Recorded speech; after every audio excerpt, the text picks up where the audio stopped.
to spend the time here is just briefly kind of tell you my story, although you probably know it now, and kind of talk about my experience working at MTV and the kinds of stories that I've been able to do, and then leave a really good chunk of time towards the end for Q&A, because I feel like that's probably a lot more interesting than hearing me talk about my life. So I've been at MTV for about 7 years, and like you guys know, I've covered everything from the death of boy bands to, oh, I don't know, Diddy changing his name 80,000 times, and the Grammys and the VMAs, but I've also been really lucky to cover probably every single major news story that's happened in the last, 7 years or so. Everything from obviously sleeping at dorm rooms in Baton Rouge to going to Thailand, and I was actually in the White House in 2004 when the election, the night of the election, and that was probably one of the most bizarre moments of my life. You know, I've covered Virginia Tech, and I've written and reported and all these amazing things, and it's funny because anyone over the age of 25 is like, MTV has news, huh? You know, and I'm like, yes, actually we have news, and we do news, and it's credible. And a lot of times when I'm sort of in the media trenches, you know, and I'm like elbowing my way to try to get the interview or do my stand-up, and some older person from CNN is trying to get in my space, you know, they're like, these kids from MTV, you know, they don't know what they're doing. So I'm always kind of trying to speak up and make sure that the voice of young people is heard. I mean, that's my job. And I think that, you know, I've been really lucky to cover news in a way that a lot of folks don't get to cover news, which is through the perspective of my peers. You know, at the end of the day, I always say that my job is fantastic, and I absolutely love what I do, but if at the end of the day I couldn't have dinner with my friends without them being like, that was the lamest thing I've ever seen, you know, it gets really hard. So in a lot of ways I really love what I do, because it's what I do all day long. I sort of, you know, talk with my friends, and whether it's about politics or whether it's about pop culture, I'm really blessed to sort of have this job that speaks to my peers, and I'm from my peers, and I don't have to talk down to anyone, and I don't have to figure out a way to look older. It's all sort of, you know, I consider my audience members my friends. You know, I moved to this country when I was 5 from Seoul, Korea. English wasn't my first language, and I didn't even really grow up with American television. We had a TV, but it was hooked up to the VCR machine, which just played a loop of Korean soap operas rented from the Korean supermarket. So for years and years and years, until my first sleepover when I was like 9, I thought that that's what TV was. Like, everybody had a television that spoke the language that their parents spoke. You know, I didn't know that there was this thing called American pop culture, and heaven forbid cable, where you actually pay for television. That still to my mother is like a travesty. It's a sin. So, you know, my whole life I've grown up where inside my house it's, you know, Korea circa 1968, and outside my house was like America 1985. So I've always kind of lived in this dichotomy of the American identity, and really bewildered at exactly where I fit into all this, you know. And growing up, nowhere in my cultural reference was there a place for someone like me that looked like me to be on television. You know, if you wanted to be on TV and you were Asian American, you know, you had 2 choices. I always say, you know, you could either be Connie Chung, or do you guys remember that show MASH? Well, the extras there were apparently Korean. I don't think any of them were Korean, but they spoke Korean. It was like a big moment in my family when we discovered that they were actually Korean. I'm like, I think those Chinese people are speaking Korean. This is crazy. So that was sort of the choice that I had. I certainly didn't think that this was what I would be doing for a living. So, you know, I did what any good sort of Asian daughter would do. I went to college for poli-sci, and planned on going to law school. Television was not part of this Asian trinity. I don't know if you guys know the religion. It's either you're a doctor, or you're a lawyer, or you're a miscellaneous business person. You are not on television. You know, my whole life has been defined and framed within this experience, trying to juggle two identities. You know, I was never interested. I wasn't one of those kids. Like, I had friends who had a different way of tackling their multicultural identity in the American sort of political and pop cultural landscape. You know, I didn't feel like I ever had to choose between the two, and I don't think that this audience or this generation feels that way as much as our parents do, or even at all. You know, that I could be greedy and live the best of both worlds. I never thought that I had to choose Korean and just be Korean and eat Korean food and only have Korean friends. And then on the other hand, I never rebelled and, you know, thought that I could, you know, talk back to my mom and slam doors and go have sleepovers, you know, like would give my mother a heart attack. And you know, my life and my work, I think, throughout the years has been framed through this multicultural identity. Even though I didn't realize how it would fit in completely, it's never been separate. And I've tried for a lot of years to keep that separate. But what I think is interesting about journalism and journalism within the context of this generation is that for me, journalism was never interesting because I wasn't interested in this neutral palette. You know, I think that over the years, because of the access to media, and because we all have control over actually what we see. I mean, this is the U generation, right? This is the U channel. You know, you can program any sort of media information to what you love. You know, if it's a small little, you know, comic book that you absolutely adore that went out of, you know, circulation in 1954, well, you can have 24 hours of just that and read just that and watch just that. You know, I came to the sort of realization that for me, the way that I report and the reporting that I do and the reporting that MTV does isn't a neutral ground, that my background has to be inherent in every story that I pitch and the interviews that I do. And in a lot of ways, I think it's false to say that journalism is really neutral. I've never seen it from my perspective. And then I think that I'd rather put all my cards on the table and tell you who I am and where I'm from so that you can judge for yourself where the story fits into your life. And I think that that's how I watch television, and that's how you guys watch media. I think our generation prefers it that way. And all of this sort of came really crystal clear to me after working on this series, My Life Translated, which I brought a clip of, and I'll show you in just a minute. The challenge in bringing politics to young people is figuring out how to make these really big national and global issues local and personal, right?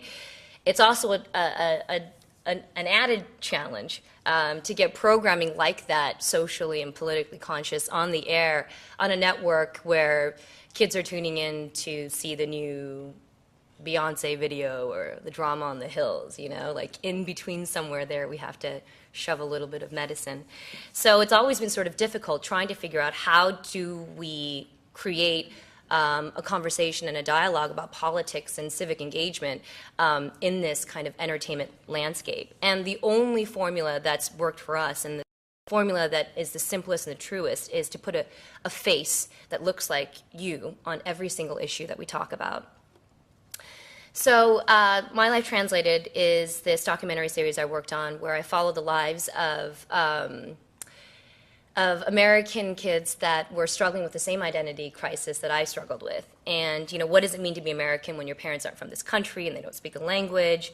What does it mean to look American when the people in our lives don't look like the typical Americans that we all sort of grew up to believe? It's the story of a lot of us in this room. It's certainly the story of a lot of the audience at MTV, and it is my story. And so I felt like, well, if I wanted to tackle these kinds of issues, I would have to filter it through that experience. So I brought a clip today, and this episode is on the topic of patriotism, which I thought was fitting for our discussion today. And in this show, I follow a young Muslim Lebanese American who was joined the U.S. Army. This was shot a couple of years back. And in this show and every show, I try to question this notion of what it means to be American. What is the American identity? And in our sort of very politically charged atmosphere, and it's been that way certainly since September 11th, more so than ever before, I think the idea of what it means to be American is a question that our generation cannot take for granted. So here it is. I hope that you enjoy it, and I think that someone's going to play a clip of My Life Translated Patriotism. Roll the tape. Or do I roll the tape? Countries, two cultures, confused about which flag to put up in your room? If I don't come back, that's it. The whole family crashes. This is My Life Translated Patriotism.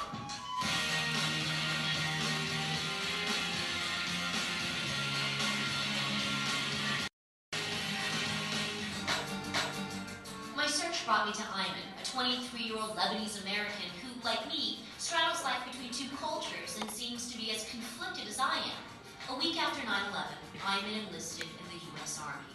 This is his story.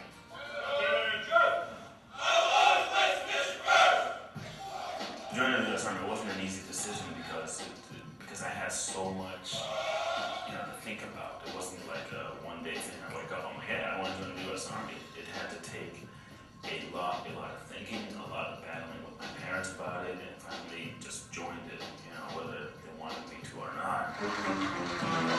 Ayman's parents were dead set against his decision. How could their Arab son go off to fight a war against other Arabs? When we joined the army, I said that they might order you not to go to an Arab country, and it's my we are originally from and imagine that my son will be fighting over there, killing my own people. Yeah, that will upset me, of course. My parents love this country, they're everything in this country, but it's not their country. It's not, they feel Lebanon is where home is, and they want me to feel the same way they feel. I told my son that you can do so many things to serve this country without being in the army. Is all Americans are in the army, or everybody is in the army? I told him, and he didn't listen to me. Defending this country is, I think it's a duty to all of us, regardless if we are in the military or not. Sometimes you don't have to be in the military to defend the country because you help paying the taxes on time. That's one way of also making sure things go in the right way. When I first enlisted, was my father telling me I would get on my Sunday war. My father puts me on the spotlight a lot of times. What if the U.S. goes to war with Lebanon? What are you going to do? I say, well, if Lebanon is killing its own people, funding a lot of terrorist groups, sending them out here to kill people here, then, we got to go over there and set it right. So, that's sort of a little clip of the entire series, and I follow this young man's journey, and actually the family's journey, into this very difficult question of trying to answer this question of what is our duty, and what does it mean to be an American, and exactly where does your loyalty lie, and what is the definition of good citizenship. I think all of that maybe used to be clear, but it certainly is a lot less clear now. I wanted to show this clip for two reasons. One is to illustrate how deeply personal politics is to our audience, and again you hear this all the time, and I see it all the time, and it really makes me angry and it certainly made me angry the last presidential election. It's not so much this time around, which is really different, and we'll talk about that hopefully in our Q&A, but that all of these politicians and this idea of civic responsibility and these discussions were happening over our heads, and it's us that are on the front lines of this war, and trying to figure out how to turn this failing economy, and where exactly, are we going to get health care, and how are we going to pay for tuition? I mean, it's all young people. And secondly, I wanted to show this clip because I think I wanted to try to illustrate how we as an entertainment network tackle these kinds of heavy issues. And again, I said to you, it's a really simple formula, but it's very difficult to actually strike the right chord. The concept to put a face on every single issue, when it comes to politics, there is no other strategy. I think I speak to a lot of organizations that try to figure out how to reach young people and how to engage them in politics. And network where not only is it all entertainment value, but most of our audience can't even vote. So, but at the same time, I think that this audience is more civically engaged and politically active than any other generation that I've ever seen. To put a personal face on politics is a strategy that's worked, and certainly I've seen it in the last 8 years. It worked for Howard Dean, it worked for John Kerry. It may just put a Democrat in the White House, and where Dean and Kerry failed, I think the candidates this time around are really learning from and taking the charge. The efforts made in 2004, I see, have laid the groundwork for what we're seeing today. I always say that young people historically don't suffer from lack of interest, but they suffer from lack of access. And Facebook, MySpace, YouTube, email, IM, cell phone, blogging, all of that has changed that. It's been called the YouTube election, it's been called the first tech president, and it's all being pumped and fueled by young people. We all know this. I don't know when the last time you guys read a newspaper. I can't remember the last time I read a newspaper. I think I read one on the plane today. TV or even traditional websites, we don't really have to rely on those to go for information about candidates anymore. There's no rush to get home from class or from work to watch network news coverage of debates or someone else's edited clip of what they think may be important, because now we all have access to the raw footage. And not only do we have access to this raw footage, we can judge it for ourselves, we can comment it on for ourselves, and at the end of the day, we're reporting it for ourselves. And I think today in 2008, I think we can all safely say that this idea that young people, this stereotype that young people are apathetic, is completely outdated. And it's been hyped before, but I think this time it's not just a slogan. We're not just like rocking the vote or having a hip-hop rep us hard on the streets. I think, in 2008, I'm really kind of surprised and pleased to see that it's a return to the good old-fashioned idea that political engagement is about being a part of something bigger than just ourselves, that through political participation we want change the old-fashioned way, through hope, authenticity and truth, and by participating in the political process. To me, I think a lot of my friends and I are talking about how this election is so different than any other election that we've seen. And for me, it's the perfect storm, right? It's a perfect storm. All the pieces are hypothetically in place, demographically and anecdotally, to really ponder the question, and I argue for the first time to legitimately ask the question that's been asked before: will this election be decided by the youth vote? But I think for me, even more interesting than that question is seeing how engaged and how enthusiastic and hopeful young people are about the political process in this campaign. I think the more interesting question will be answered a year from now. Will we continue to be as engaged and as excited about politics, and will we hold the next president of the United States accountable? And for me, that's the real test and the big sort of question that I can't answer. So that's my little spiel. And we have about, I think, 20 minutes or so, and I'd like to open it up to the floor for audience questions, and hopefully I'll have the answers. Our new president is going to have a lot of tough choices to make in the future. Mm-hmm. And what is the first thing the new president should consider after inauguration? The first issue that they should consider. Okay. I don't know if I'm qualified to answer that question. I think that I can only go back to what I know and the studies that we've shown, and it's probably what you guys already know. And the most important question to young people that we've seen again and again is the question of the war, the economy, the education system, and healthcare. And I think in that ranking order, I think a lot of polls will show a little bit different variations here and there, but again and again, I think young people are really concerned about what exactly is happening with our identity and our status abroad and in the international community. So for me, I guess, I don't know if I was president, that was the first thing that I would ask the president, is to figure out what exactly are we going to do about this war and how are we going to end it. Can I say that? I said it.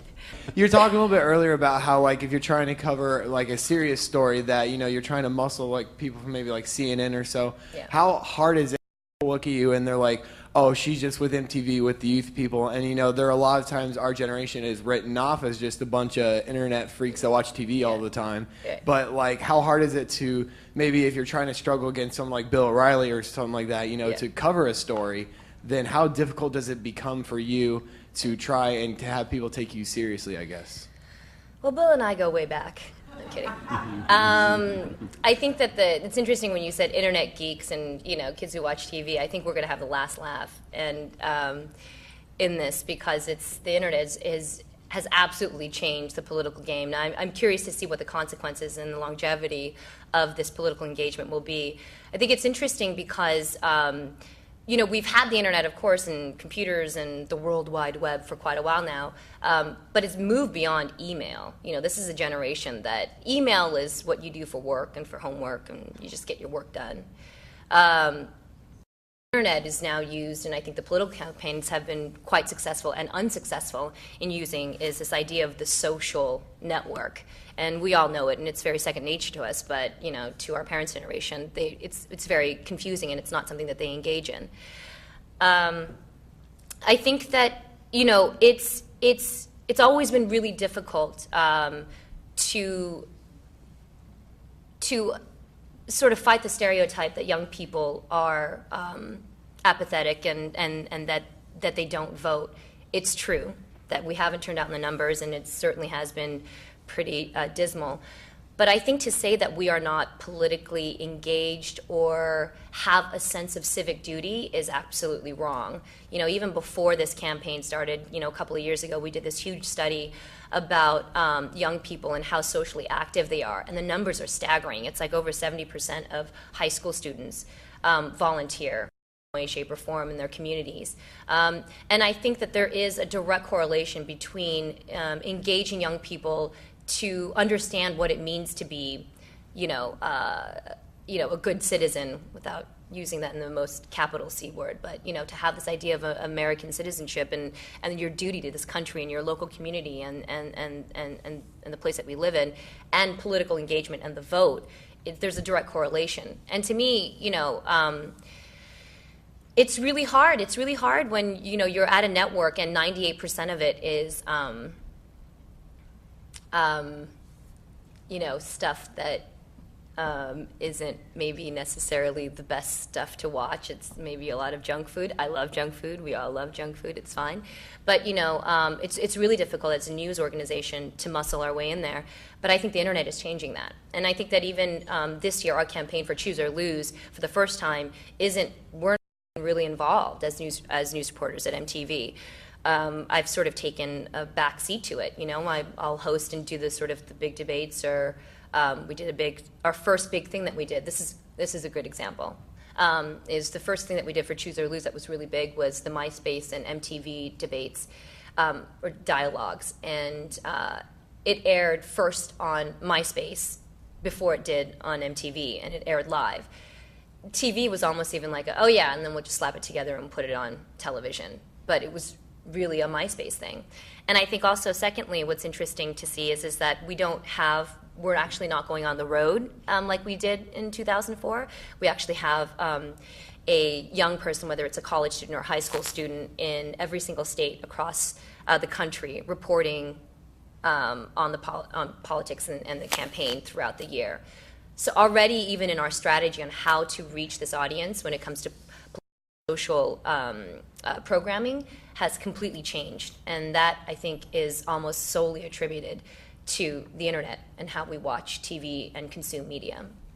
I had a question before you alluded to the idea that you hoped and wondered if the youth might have the last laugh, Yeah. and that maybe they'd be the deciding factor in the election. And then you said after that the voting record has been really bad turnout-wise, and that the statistics right now are about the same as they've been in the previous 3 elections. How can they be a factor if they haven't registered? I don't think that the statistics have been the same. I think that young people have turned out in probably, anywhere between 40 to 60 percentages higher in the primaries, and the primaries have been always statistically the worst. I mean, you know, this is a group that's fickle. I'll be the first to admit it. You know what I mean? Like, I don't, trying to get any programming, much less socially, consciously, politically minded programming to this audience is very difficult. And then you're talking about a generation that is so used to controlling exactly what they want to see, in the tone they want to see it, in the perspective they want to see it. You know, I'd like to say that the youth will be the deciding factor, that this trend, and if this trend shows, I mean, the last time around in 2004, you know, MTV was out there getting the vote, and, you know, and people are rocking the vote and doing all of that, and we're sort of the only young voice that's actually championing young people to get out there and vote. But this year around, it's different. It's the cover of Time, it's the cover of Newsweek, it's the cover of New York Times. This story that I'm telling, that young people may decide the vote, is not an MTV story. And in a lot of ways, it's actually put us farther back in the coverage that we had over politics and young people, because everybody's covering young people. It's not just an MTV issue anymore. Whether or not, I wish I could say that that will be sustained through, you know, November. I think it will. General sense of it, and that's my honest kind of skeptical sense of it, because I've seen and I've heard the bandwagon, and I've been on it, and I've said all that, even though I know that they're not, you know, that they're not turning out numbers. But I think this time is really different. What I think is more interesting, though, isn't whether or not the youth vote decides on the candidate. That if the president is elected, and primarily because of the youth vote, I think it'd be interesting to see how we continue to engage the President of the United States in that office. Because you can't elect a president with this notion that they've engaged you and friended you on MySpace and started this dialogue, and then once they get to office, it's like, well, screw that. You know what I mean? Like, suddenly, you know, Barack is erasing you from his friend list. Like, that's just, it's not going to happen. So I'm just curious to see, like, is he still going to be my friend or your friend when he gets to, you know, be the president, or is he still going to be your friend when she, you know what I mean? Like, I'm curious to see, like, how that's going to play out. For me, I'm just sort of projecting a year from now what I'll be saying, whether or not we've completely failed, or whether or not we in this room have changed the way that we cover politics, but exactly the relationship we have with the President of the United States. That to me is exciting. My first question is, I've watched the presidential forums and watched all the debates, and it seems as if some people are characterizing this whole presidential race as one of biological preferences. Barack being an African-American male, Clinton female, of course. My question is to you, how do you feel that not only the youth, but our society is reacting to biological preferences being the basic factor of their vote? I think it's a non-issue when it comes to young people, and that's the biggest difference between the way we vote and the way our parents and our grandparents vote. Is race and gender have almost nothing to do with whether we support a candidate. Young people have shown over and over again, and in studies over and over again, and polls over and over again, at least this generation of young people, and I think it's true for all young people, but I don't want to speak for everyone, I'm just going to speak for us, if you don't mind, is that we actually tend to vote on very moralistic views of the world, between right and wrong, between optimism and hope. We have no party affiliation that's clear in any of these elections. In 2004, it was pretty much evenly split between Republicans and Democrats. I think the issue of race and gender is not a real big issue when it comes to our audience. And I think that our audience is overwhelmingly for Barack, not because he's black, not in spite of the fact he's black, but because he offers the new guy versus the old guy, hope and change versus the status quo. That's how we frame the political dialogue, and I think that that's great, you know, and I hope that that continues. So, yeah, I just think that, you know, when I watch the typical news coverage of it, that's just not how we cover the campaign. I don't think we've ever had a question about race or gender in any of our debates. It just doesn't even come up. You know, it's just not our audience, right? I mean, I don't know, it just doesn't come up. So just talking about like the older and the younger, with Barack being so young, but the Republican candidate being so old. Not young. Yeah, it's really old. With McCain, you said it, not me. Well, do you think that with you repeatedly saying that you think that the young people are going to decide the vote, how do you think that will affect McCain's strategy, and what would you suggest that, just out of blind curiosity, What would you think that McCain would be able to do to recapture, like, you know what I mean? Yeah, no, I get what you mean. I have to be, I want to be really careful and respectful, but I also want to be really honest. So let me see so considering that I have absolutely no experience in political campaigning, I'm going to answer the question in this way. I think that once the two candidates are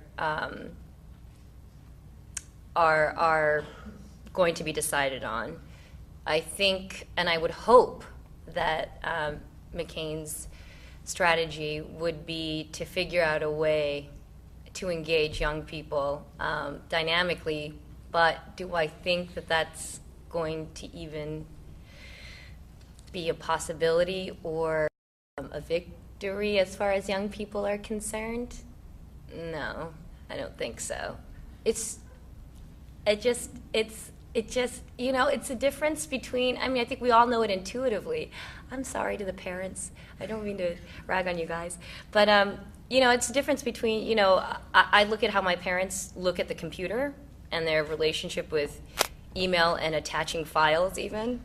And, and then I look at what I do all day long between BlackBerry Messenger and IMing and texting and blogging and updating my Facebook status and, kicking people off on my MySpace page. It's how do you, that information gap is huge. And it's not just an information gap, it's a relationship gap. And I think what Barack has been interesting and what his campaign has been interesting, it's a marketing campaign, and it's a really successful marketing campaign in selling this idea of who he is to young people. Now, if McCain can somehow figure out how to tap into that, but I just don't think that that's a possibility, or I don't even know if that's something that he would even consider as something worth his time, And it's a really expensive endeavor, right? We've all read this, For every $1 spent in traditional campaigning, it costs $3 to do that on the internet. It's a very expensive endeavor to engage young people that way. And, Obama has the funds to do it right now. So I don't know if that answers your question, but, I'm not sure what advice I would give to McCain. MTV's been used in different ways over the last couple elections. Like I remember hearing about Bill Clinton discussing his underwear. And, right. Just recently, John Edwards showed up with a T-shirt and jeans, trying to look hip and cool. And I guess my question is, if young votes, the younger generations does take a greater hold on the polls, and candidates see us as a great source of getting votes, do you foresee that maybe VH1 and MTV's news will be taken more seriously and used as a greater medium to reach the youth? Or will it always be passed off for Hit My Ride and Sucker Free Sunday? I knew that was going to come in. I don't know. You've let go of the mic, but I can still hear you. You've seen our political cover. You come up on stage. You've seen our political coverage. When there's a news piece and you happen to catch it on, whether it's the elections or whatever it is, on MTV, does it at all ring differently to you than it does when you watch a piece on CNN? Well, it's a different strategy. Yeah. It shows that they're trying to do different approaches. Yeah. You still don't see it much of it. Yeah. Never seen Obama or Hillary Clinton on there. Yeah, we just did one, but veterans. No, but that's it. You know what I mean? It says that you don't think about MTV as the first place you go for political news coverage. MTV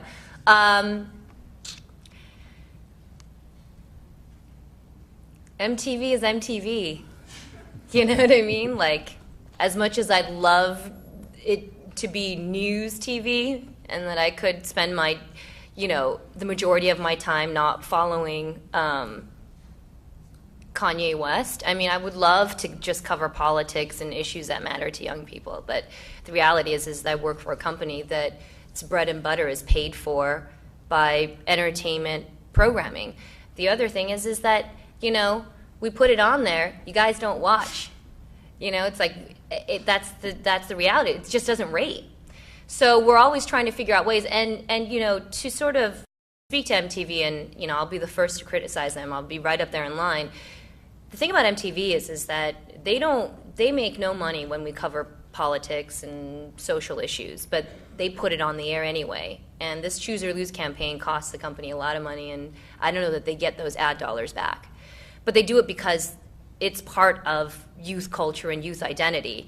And a lot of decisions that they make, whether it's about an anti-discrimination campaign, MTV was the first to really talk about AIDS and HIV and living with it, certainly talking about, different lifestyle choices and races and all of these things, They do that because internally MTV has an internal memo that's run by the president of the company that says that we have to do this. Whether or not we make money from it, whether or not anybody watches, it has to be done. And I think part of it, I always joke with our president that it just helps him sleep better at night, if he puts on a lot of good stuff next to all that crap.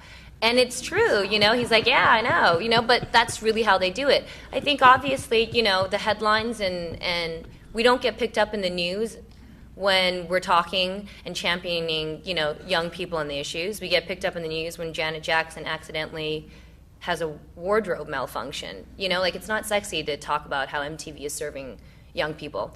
I think also, too, again, and I go back to it again, our MTV.com, MTVnews.com, I don't even know what the numbers are now, but they're in it's 30 million hits or some crazy number like that a day, and unique visitors or whatever any of that tech speak means. But, I would say now probably 60% of our budget goes to the internet and online. TV just isn't our medium for news anymore. There's no such thing as breaking news on TV. That's the dumbest thing I've ever heard. There's just no such thing. On a personal note, many students are in the discussion of governmental spending, yet affects so many of us, from healthcare to textbook affordability and the rise of tuition in the next year.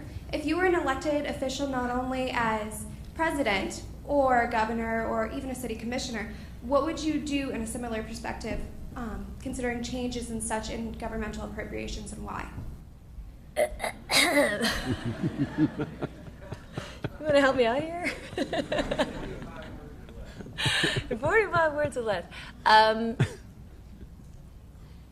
That is a good question. What would I do as far as tuition costs and education costs go? I think, I'm not quite sure I'm qualified to answer that question. I'm going to say that again. But we had this question when John Edwards was trying to look cool and hip in his jeans and his T-shirt up in New Hampshire, I think it was there. And he has a really sort of interesting look on it, which is that if he was to be elected president, which isn't going to happen, he was going to figure out a way to make college free or almost free to every single young person in America during his term. And he talked very sort of complicated, but also in a very simple way of figuring out how to do it via tax dollars. So that's, I guess, what I would do. I don't know. This whole idea of education and tuition, it's a really big problem because it's not just that colleges are getting more expensive. It's that the gap between who's going to college is even widening more and more. I also think that for me, at least when I was going to school and I went to Berkeley, where it's a historically very liberal-minded school, and I thought I was going to get a very, liberal education, and I was going to go to How to Demonstrate 101, and every week we were going to have some sort of march on Washington. No, I didn't do any of that. It was a very conservative education, actually. And one of the things I've seen over the years that has troubled me is the funding for multicultural studies programs and international studies programs and ethnic studies programs being cut to a point where the departments don't even exist anymore. So for me personally, on a personal level, I majored in poli-sci, but I also double majored in ethnic studies. And to me, I learned a lot more about politics and what my duty as an American is from those classes than I actually did from my poli-sci 101 class. I don't know if that really answers your question, but I don't know. I mean, I think that probably someone else is better equipped to answer that. Since you represent the youth, Okay. I'd say yeah. What issues do you think the candidates should take or strategies they can bring up in order to bring the youth vote? How could they better engage young people in this campaign, this particular campaign? I'd like to believe that the most important issues to every American are the most important issues to young people. You know, the war, education, healthcare. I mean, there's nothing that I think that the youth voting bloc cares about that the rest of this country shouldn't or doesn't care about. To me, it's really about, in 2004, no one from the Republican Party was speaking to MTV, couldn't get a phone call returned, and, the reason why Clinton still, that boxers and briefs question was even historic or, in any way, was because it was the first time in our generation that a politician actually bothered to stop by at the network that actually represented young people or to talk to young people in a very direct and frank way. This election has really changed that, and I think that that's because we require it and we demand it. I also think that watching this election and how Clinton and Obama have this campaign and how they've sort of shifted very quickly is that in the beginning, I don't even think they understood exactly where this was going, where this dialogue between young people and what this idea, this concept of the internet and the social filter was going to do to their campaign. And I think that what it's done is it's made these people a lot more honest. And, this whole thing about Clinton and the media telling a lie. Politicians can't lie as much, because what one person says in one state in one constituency that rings true for them there, it's going to get uploaded and you're going to cut it and you're going to post it up on your blog and it's going to be seen and it's raw footage and then people are going to judge it and comment it and call her out on it. It's seen time and time again, and I think that's interesting that it's probably, for the first time, really inspired me to actually root for a politician, and I've never done that before because I've never felt like they've been really honest or cared about what I thought. So for me, it's not about the issues. I think it's about this continual dialogue that's happening and that's changing over time. And I think that we're forcing politicians, and I hope we're forcing politicians to be honest and to actually live up to what they say that they're going to do. And to call them out when they lie and when something seems like an untruth. Being as most or all of what we see of the candidates is on TV or on YouTube, there's definitely a big difference between actually meeting somebody and just seeing a video. Which of the candidates seem to be the most genuine of all the ones that you've met, if you want to answer that? Yeah, I haven't met all. I've only met. Well, I haven't met Obama or Clinton. Well, even of the ones that have been knocked out in the that have been knocked out.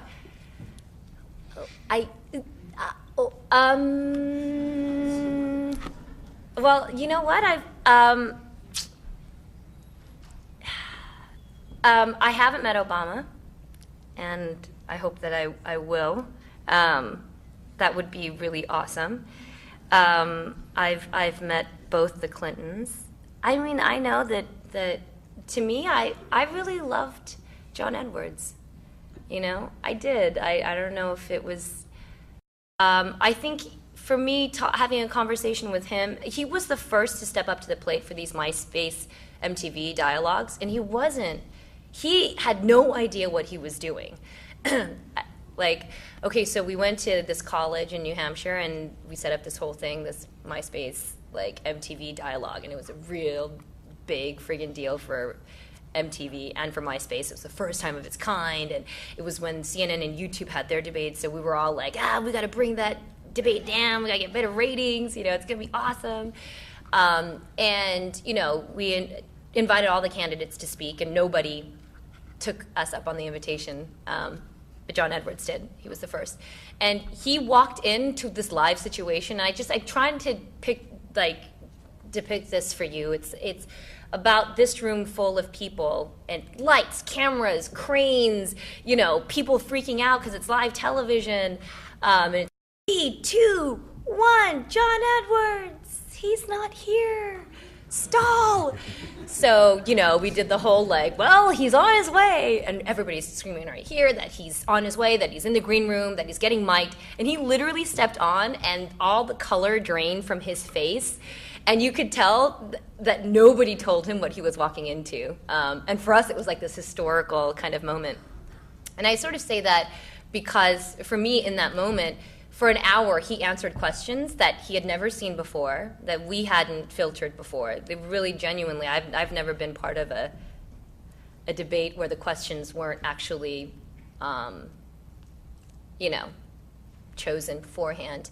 And he answered all of the questions, and I think he did it in a way that was sort of honest, and he said a couple of things that I'd never heard a politician say and speak about the war and education. And I felt like he was genuine. It doesn't matter now, but that's sort of my, I guess, answer to it. And that's it. I survived. Thank you guys. You guys were a tough audience.